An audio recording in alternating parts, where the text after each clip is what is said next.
Hey guys, this is going to be a review of the Sig Sauer P320 XFive Legion.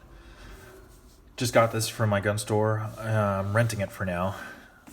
We'll see if it's going to be added to my collection. I'm going to probably try to take it out to the range, hopefully soon, to shoot it. But other than that, let's get into it. So this is the case that it comes in.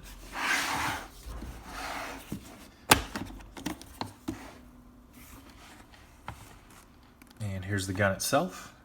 It does come with 3 17-round magazines with Henning Group aluminum base pads for a little extra weight. And then the gun itself, and we'll get to this in a moment. On the other side of the foam, we have the extras here. Some more here. So you get a Legion series pamphlet, which talks about how you can call and then run your serial number, and then they'll send you a exclusive Legion 511 pistol case and a challenge coin like that, and access to exclusive content.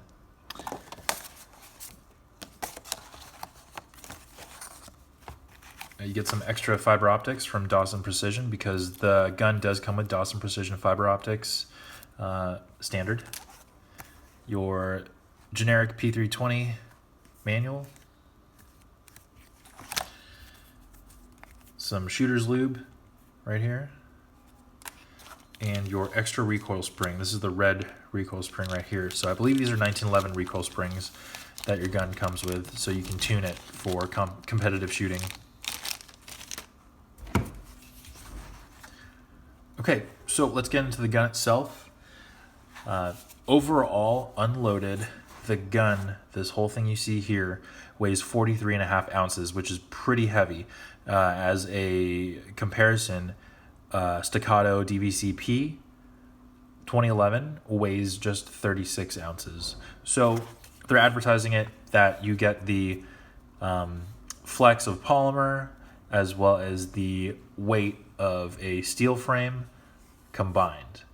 So in my previous videos, I kind of thought that aluminum frame was kind of like unnecessary. I'd either go one way or the other. I'd either go polymer one way for a gun, or all steel to get the benefits of one or the other. So it was cool that they finally have come out with a polymer frame with removable tungsten weights, which go in the back strap on the inside of the mag well here. The gun, the slide itself is PVD coated gray, as well as the frame, it's all gray. And this is the signature XFive skeletonized flat face trigger. The gun comes standard with this mag well here, already installed.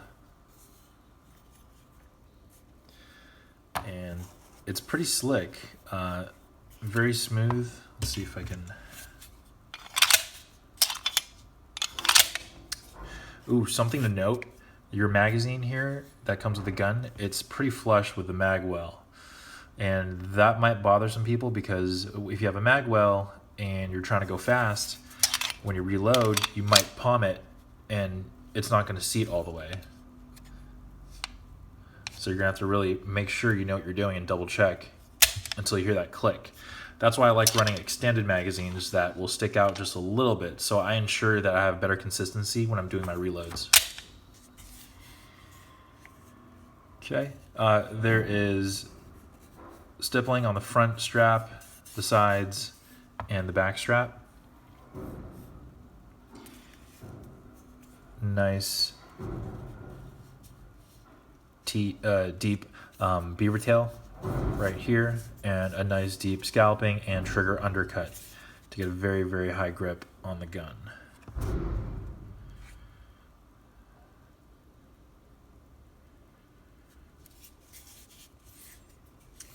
Some serrations on the front of the trigger guard for people who hold onto the gun like this when they're shooting. And then a full 1913 style Picatinny rail.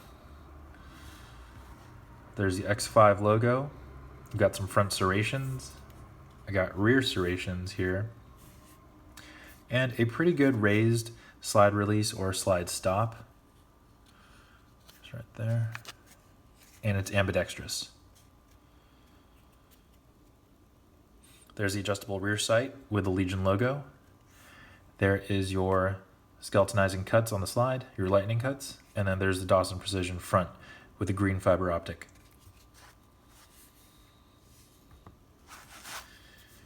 Okay, so let's do a quick field strip of the gun. Remove the mag, lock the slide back, rotate the takedown pin until it stops like that. Hold on to the slide and release the slide. Pull it all the way off the frame.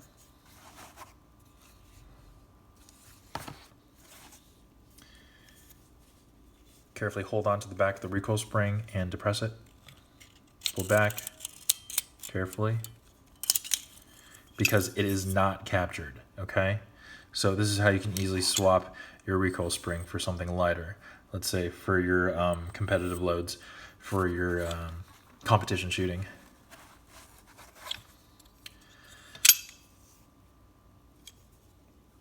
So to remove the rear sight or the optic plate, you just got to unscrew these two hex screws right here. One's in that hole, one's down here.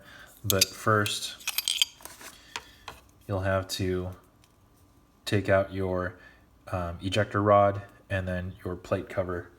So to do that, you just press down here, press on that rod, slide the cover plate off like that. Careful because it's under tension. Gently release the ejector rod, and then you can pull it straight out. And now it's oriented when you put it back in, okay? So you're gonna have to just rotate it a little bit when you're trying to put it back in. So let's do that. Okay. To install it, just put the plate back on, I'd say about halfway. Like that. Keep your thumb over it, ready to push it in. Get your punch. Push it in all the way, and then slide your cover plate until it clicks. And then let go of the ejector rod, just like that. Here is your sight picture. Can't get the front sight to focus, but the rear sight is serrated to help cut glare, and then it's a thin fiber optic front sight, and you get a square notch. I do like the square notches better than the U notches. It's just more accurate for me. It's more consistent for me when I go to aim and shoot. And then here is the right side of the slide.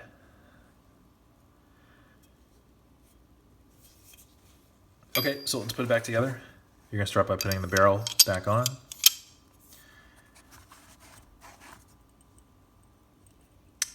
Front of the spring goes inside the slot right here. And then carefully now, you're going to compress the spring.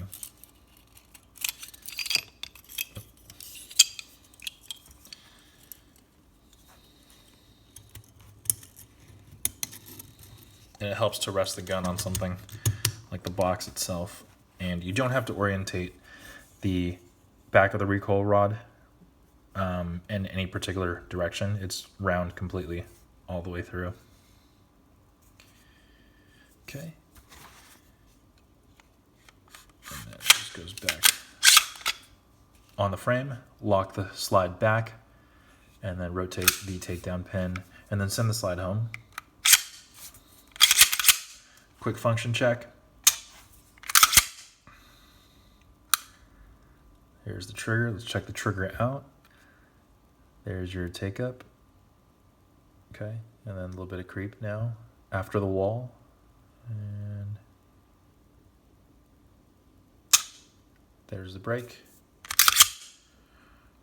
Now let's check the reset.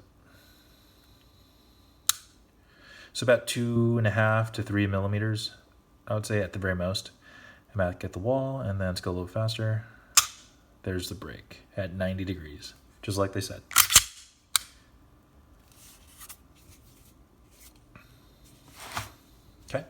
So to access your tungsten weight, you got to disassemble the gun again. Make sure there's no magazine. Make sure the gun is empty. We're good.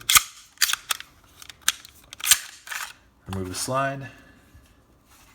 Pull your takedown pin out. And then you may need a flathead or some pliers or something. Pull your fire control unit straight out as one unit, just like that. No damage on the rails. Everything is just fine. And then here is your tungsten weight. That whole piece right there. Let me see if I can get another light on it. So yeah, that whole piece that goes straight down.